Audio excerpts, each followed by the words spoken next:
sejahtera. Perkenalkan, nama saya Rumiris Sihombing. Saat ini saya terdaftar sebagai mahasiswa pendidikan profesi guru dalam jabatan pada Universitas Negeri Manado, angkatan yang keempat. Pada hari ini, Senin tanggal 6 Desember 2021, saya akan melakukan praktek mengajar uji kinerja, yaitu mengajar pada kelas 11 semester yang kedua dengan materi kedatangan sekutu dan upaya mempertahankan kemerdekaan Indonesia. Saat ini saya bertugas di SMA Negeri 1 Sungai Lala, Kabupaten Indragiri Hulu, Provinsi Riau. Terima kasih.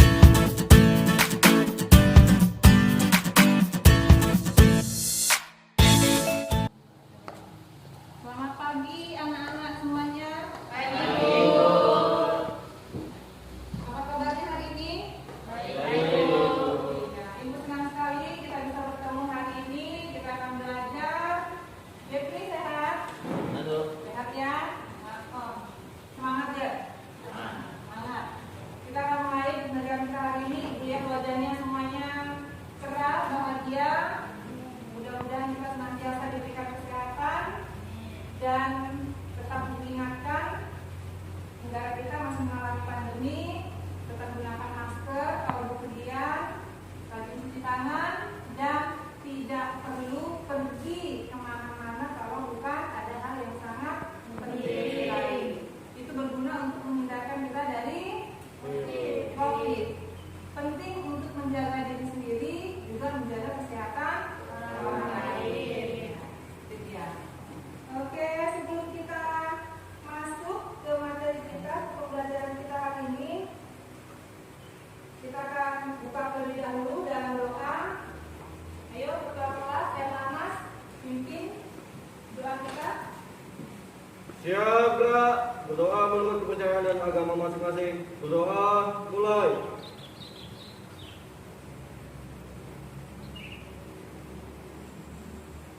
Berdoa selesai. Beri salam. Selamat pagi, Bu. Selamat pagi semuanya. Sebelum kita mulai belajar, Bu akan absen dulu. Mulai dari Andrea Situmora, ada? Ada, Bu. Ya, Anis, Dwi Damayantri, Elhamas, Jeffrey, Ada. oke, Nazwa, ada Bu. Novi Ramadhani, ada Bu. Septian Ahmadika, Ada, Bu. Siti Fatima Swaiba. Oke, ini ya. Semuanya sehat. Harapan Ibu kita semua tetap sehat. Jangan kesehatan ya. Kemudian kita akan buka kegiatan kita ini juga dengan menyanyikan lagu wajib nasional. Ayo, anak-anak Ibu silakan berdiri dengan sikap sempurna. Kita akan menyanyikan lagu ini. Mudah-mudahan dengan menyanyikan lagu wajib nasional ini bisa menumbuhkan rasa cinta terhadap tanah air.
nanti terganggu tetangga kita, bertemu kita malam-malam. Dan bisa kita mulai konsentrasi. Saya pagi, sore, sore, malam, pagi, sore, siang, pagi. Salah kita. Kebanyakan ya anak ada tuh. Nah, belum konsentrasi, berarti belum bisa kita mulai belajarnya. Ayo konsentrasi. Pagi 1, siang 2, sore 3, malam tidur. Nah, gitu. Ya. Siang, sore, malam, pagi, malam. Kena kan? Ayo. Kalau masih ada yang salah, berarti belum bisa konsentrasi nih. Ayo konsentrasi, kita mulai belajar. Kita coba sekali lagi. Sore, sore, pagi, malam, pagi, pagi, malam.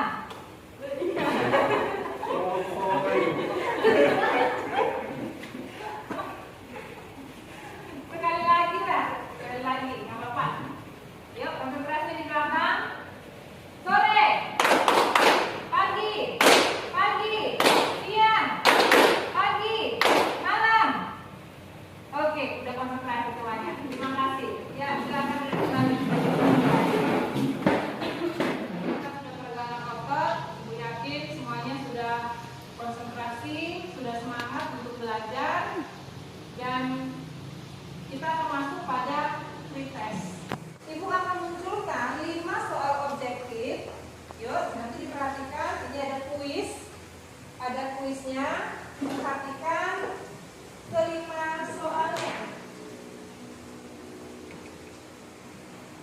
Nah, ini soal yang pertama. Bisa dibaca? Bisa ya. Ayo, lihat soal yang pertama. Meskipun terdesak dan menyingkir ke wilayah Pematang Siantar, para pemuda dan PKS di Medan tidak gentar dan terus melakukan perlawanan dengan membentuk apa? Sudah disimpan jawabannya? Sudah, yuk simpan dulu jawabannya untuk soal nomor 1. Sudah, kita lanjut ke soal yang terakhir.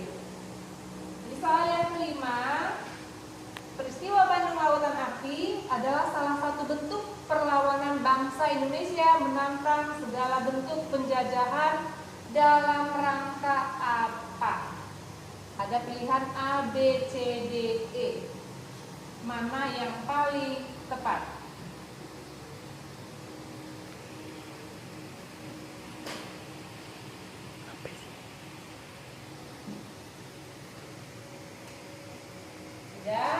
Sudah siap? Sudah disimpan jawabannya?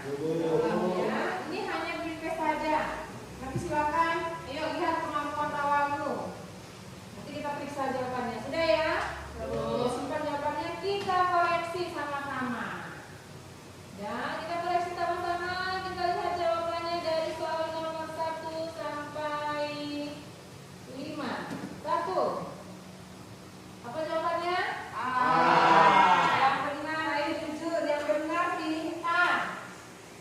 Yang benar pilih A siapa? 1, 2, 5 orang. Wah, 50%. Oke, bagus. Kita masuk ke soal nomor 2. Apa jawabannya? B. Yang pilih jawaban B. 1, 2. Wah, lebih banyak kemampuan awal yang baik. Ini berarti pengetahuannya sudah menengah. Nanti setelah kita pelajari, Ibu yakin pasti lebih memahami masuk ke materi kita. Sambil dibuka bukunya.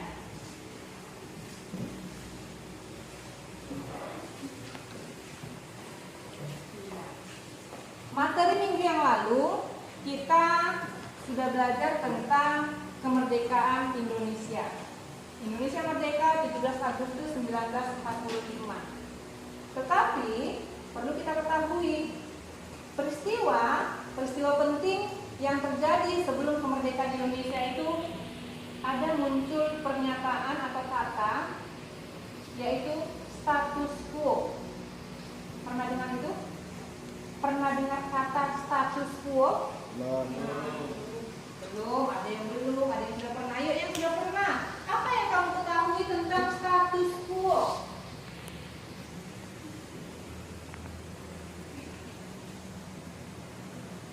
Status quo itu keadaan dalam suatu waktu yang tertentu. Keadaan pemerintahan dalam waktu tertentu. Status quo yang kita bicarakan di sini adalah Indonesia ya? Iya. Status quo Indonesia. Dikatakan Indonesia pernah mengalami status quo yang vacuum of power atau kekosongan pemerintahan. Iya, bagus sekali pendapat dari Almas. Benar. Status quo yang dimaksud adalah kekosongan pemerintahan di Indonesia. Artinya tidak ada penguasa, tidak ada pemerintah yang sedang berkuasa di Indonesia pada saat itu. Kita ketahui pada saat itu yang terakhir memerintah kita, yang menjajah kita adalah Jepang. Ternyata Jepang itu pun sudah hancur di negaranya sana dengan dijatuhkannya bom di Nagasaki dan di Hiroshima oleh sekutu. Oke, kita masuk pada materi kita. Silakan perhatikan yang di depan. Materi kita hari ini, materi pokoknya adalah perjuangan mempertahankan kemerdekaan. Dengan submaterinya adalah kedatangan sekutu dan perjuangan mempertahankan kemerdekaan. Dari materi ini nanti kita akan bahas tentang bagaimana perjuangan yang dilakukan oleh bangsa Indonesia untuk mempertahankan kemerdekaan. Untuk lebih jelasnya kita lihat kompetensi dasar yang dimiliki itu ada 2. Yang pertama adalah menganalisis perjuangan bangsa Indonesia dalam upaya mempertahankan kemerdekaan dari ancaman sekutu dan Belanda. Ya, dengan indikator yang pertama menjelaskan kedatangan sekutu dan Belanda ke Indonesia. Indikator yang kedua adalah menganalisis kronologi pertempuran Medan Area, pertempuran Surabaya, dan pertempuran Bandung Lautan Api. Untuk KD dan IPK untuk materi kita hari ini. Selanjutnya ada tujuan pembelajaran. Tujuan pembelajarannya itu ada 4. Ada 4 tujuan pembelajaran materi hari ini. Bisa dibaca, nak? Bisa. Ayo silakan, siapa yang membaca tujuan yang pertama? Ini dibesarkan. Yuk, 1, Siti. Melalui kegiatan mengamati gambar PowerPoint, peserta didik mampu menjelaskan kedatangan sekutu dan Belanda ke Indonesia dengan tepat. Oke, yang terakhir tujuannya bisa dibacakan Najwa. Melalui diskusi kelompok, peserta didik mampu mempresentasikan isu tentang pertempuran Medan Area, pertempuran Surabaya, dan peristiwa Bandung Lautan Api dengan baik. Oke, itu dia tujuan pembelajarannya. Jadi tujuan kita yang 4. Bagaimana cara kita mempelajari materi hari ini? Caranya kita menggunakan diskusi, tanya jawab, termasuk juga ceramah begini seperti ini. Kemudian untuk penilaian, nanti Ibu akan berikan tugas. Tugas itu dalam bentuk pertanyaan objektif, soal objektif, dan soal-soal esai. Bisa dimengerti ya?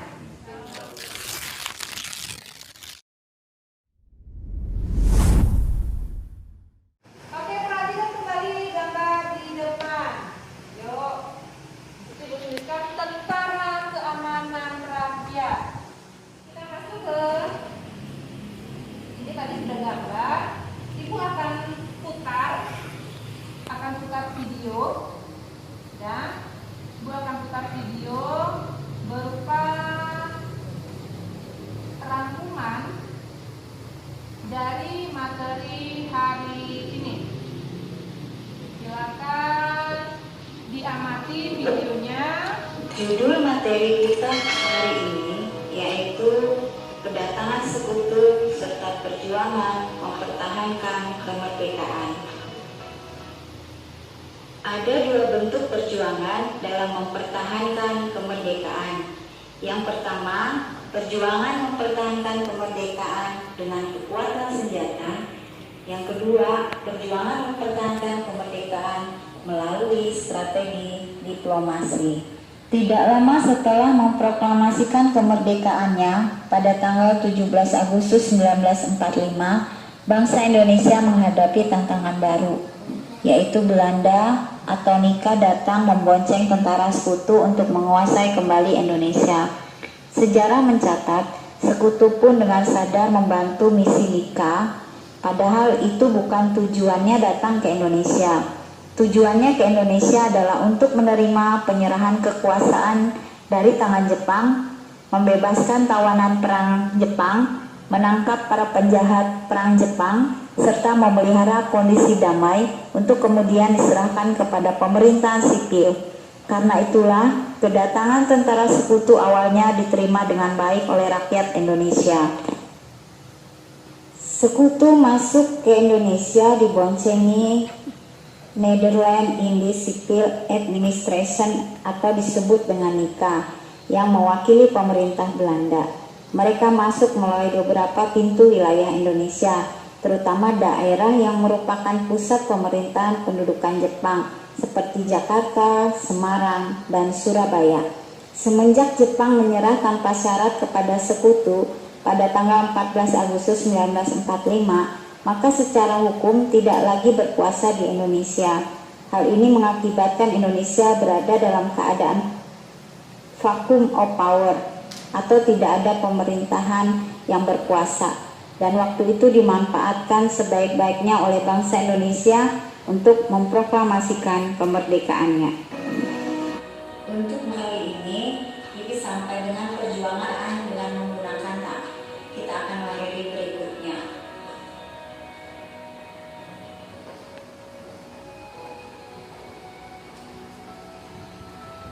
Perhatikan baik-baik. Ada nggak di antara kalian yang mau menanggapi gambar ini? Tentara Keamanan Rakyat atau sering disingkat dengan TKR. Ya, ada yang mau menanggapi gambar ini? Boleh menanggapi, boleh bertanya, atau yang lainnya? Langsung, ya. Silakan ada. TKR atau Tentara Keamanan Rakyat adalah sebuah nama angkatan perang pertama yang dibentuk oleh pemerintah Indonesia setelah proklamasi kemerdekaan. Ya, bagus. Ya, benar. TKR ini angkatan perang kita yang pertama. Ketika Indonesia merdeka, pemerintah mikir kayaknya kita sebagai negara yang sudah merdeka perlu punya tentara yang mengamankan keadaan rakyat, begitu. Ya, itu tadi pendapat dari Nabi. Oke, itu tadi video berupa materi untuk materi kita hari ini. Dari video itu, nah, kita bisa lihat bagaimana upaya perjuangan yang dilakukan oleh bangsa Indonesia untuk mempertahankan kemerdekaan. Selesaikan materi ini, pertempuran-pertempuran yang terjadi tadi itu. Ya, ini akan kita selesaikan dengan cara diskusi kelompok. Ibu akan bagikan kelompok bagikan kelas kita ini menjadi 3 kelompok sesuai dengan pertempuran tadi yang ada di 3 daerah. Peristiwa Medan Area, peristiwa Bandung Lautan Api, dan peristiwa Surabaya. Silakan bentuk kelompoknya. Ayo, silakan bentuk kelompoknya.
Baiklah, kami dari kelompok 1 akan mempresentasikan hasil diskusi kami mengenai medan area yang akan dibaca oleh Siti Fatimah saja. Kepada Siti di belakang.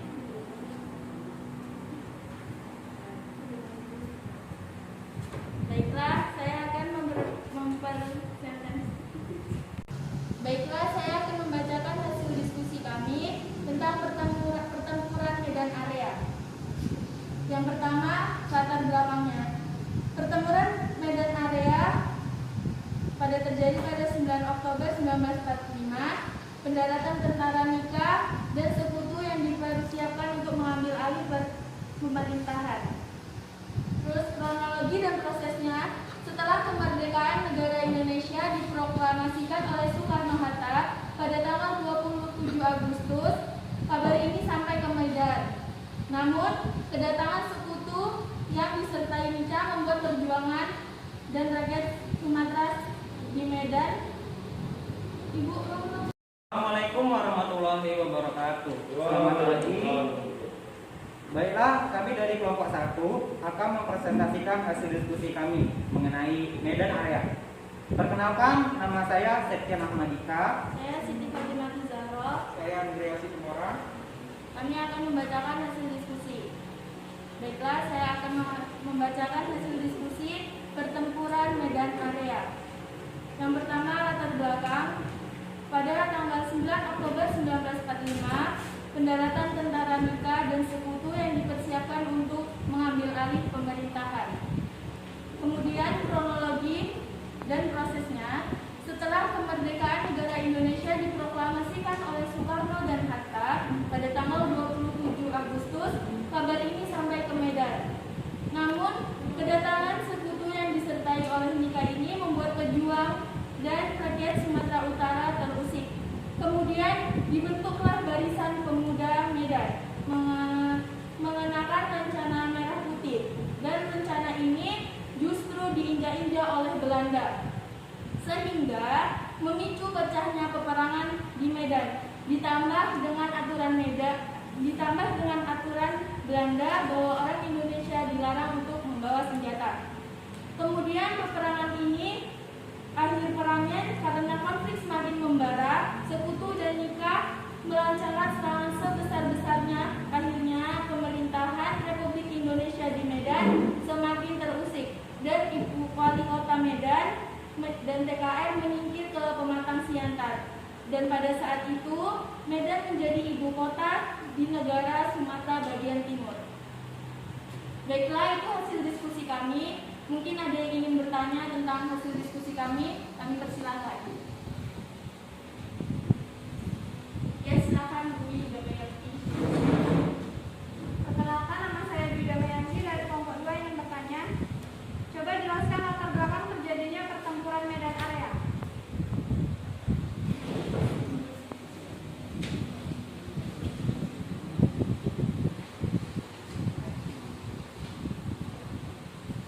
Baiklah, kami akan menjawab pertanyaan dari Dwi Damayanti dari kelompok 2. Latar belakang terjadinya pertempuran medan area dimulai ketika kedatangan pasukan sekutu dengan tim Rapni yang bertugas membebaskan para tawanan perang di Sumatera Utara. Akan tetapi justru para tawanan ini dipersenjatai dan mereka berusaha untuk merebut kekuasaan di kota Medan. Terima kasih. Mungkin ada yang mau bertanya lagi, kelompok 2, kelompok 3. Mengapa pemerintah Republik Indonesia di kota Medan dipindahkan ke Pematang Siantar?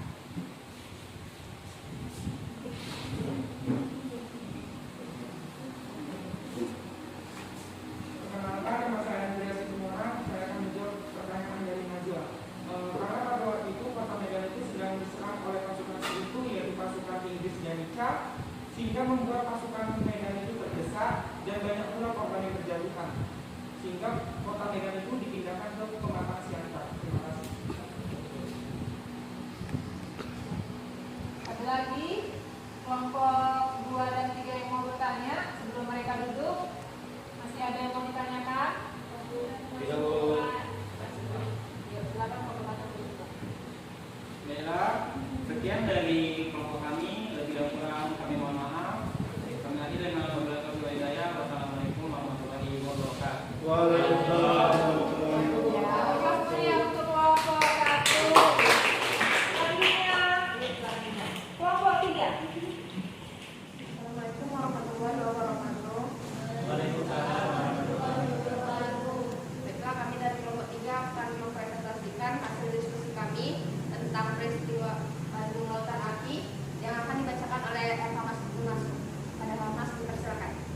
23 Maret 1946, seluruh masyarakat Bandung membakar bangunan dan rumah-rumah mereka sendiri dengan tujuan agar Belanda tidak dapat menggunakan aset yang sudah ada di kota Bandung tersebut.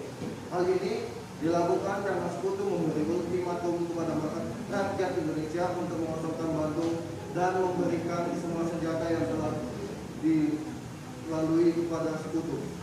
Yang ketiga, terjadinya akhir perang adalah kontak senjata antara Sekutu dan Perjuangan Indonesia atau PKR dimenangkan oleh Sekutu hingga bisa menguasai Bandung Utara dan PKR menguasai bagian selatan. Kemudian presentasinya kepada kelompok lain, apa ada yang ingin ditanyakan? Dipersilakan. Saya. Ya. Adakah kaitan maju lalu-lalu Bandung dengan peristiwa Bandung Lautan Api? Jelaskan. Saya menjawab pertanyaan dari kelompok 1 mengenai adakah kaitan lalu-lalu Bandung dengan peristiwa Bandung Lautan Api? Jawabannya itu ada. Dikatakan Bandung Lautan Api dikarenakan pada peristiwa itu TNI mengosongkan kota Bandung, kemudian membumi manusia dengan tujuan agar aset yang di kota Bandung tidak dapat dimanfaatkan oleh Sekutu. Ya. Jelas. Demikian dari kelompok 3. Tutup belum? Kemudian presentasi dari kami, mohon maaf apabila ada salah. Kami akhiri. Wabillahi taufiq. Assalamualaikum warahmatullahi wabarakatuh.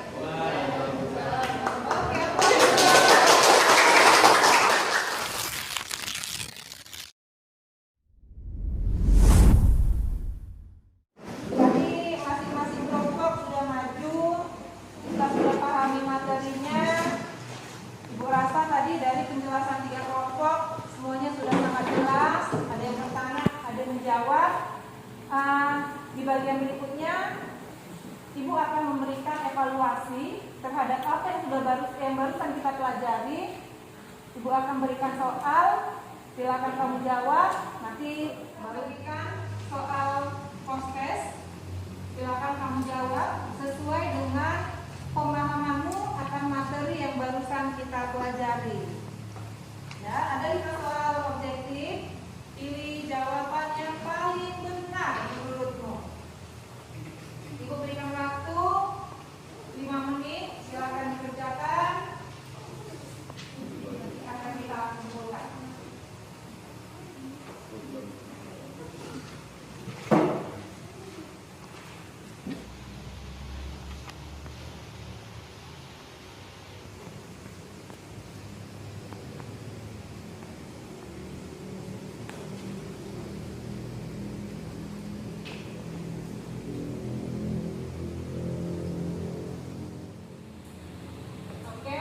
Waktunya habis, silakan kertasnya dikumpulkan. Ayo yang dari belakang.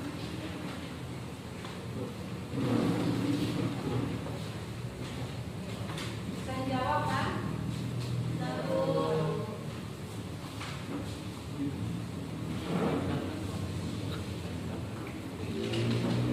Ini pembelajarannya sudah dipegang, nanti akan diujikan. Mengakhiri pembelajaran hari ini, kita akan tarik kesimpulan. Ibu yakin masing-masing punya kesimpulan dari apa yang sudah kita pelajari. Kesimpulan apa yang bisa kamu ambil dari pembelajaran materi kita mengenai kedatangan Sekutu dan upaya mempertahankan kemerdekaan Indonesia? Ada yang bisa menyimpulkan? Ya, silakan Dwi. Kesimpulan yang dapat diambil dari pembelajaran kita hari ini, perjuangan bangsa Indonesia untuk mempertahankan kemerdekaan merupakan perjuangan yang berat. Bahkan melebihi ketika bangsa kita berjuang untuk mendapatkan kemerdekaan. Hal ini disebabkan karena pihak Sekutu masih berkeinginan untuk menjajah atau menguasai Indonesia. Itu kesimpulannya. Kemudian kita mau melihat refleksi dari apa yang kita lakukan hari ini dari awal sampai ini sudah mau di penutup. Apa yang kamu dapatkan? Silakan. Ibu yakin masing-masing punya, masing-masing ada. Oh, saya dapat pengalaman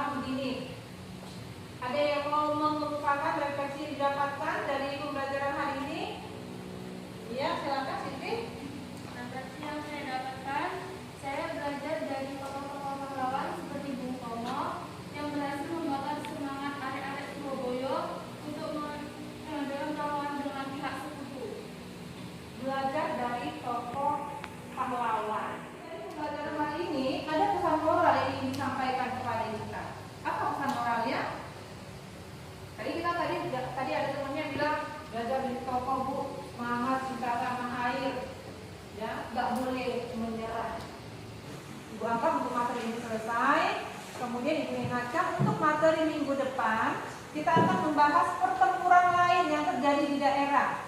Ada pertempuran Ambarawa, ada peristiwa Merah Putih di Biak, dan yang lainnya nanti itu bisa kita lihat kembali. Ya, itu untuk materi minggu depan, boleh dibaca-baca sebelum kita pelajari di kelas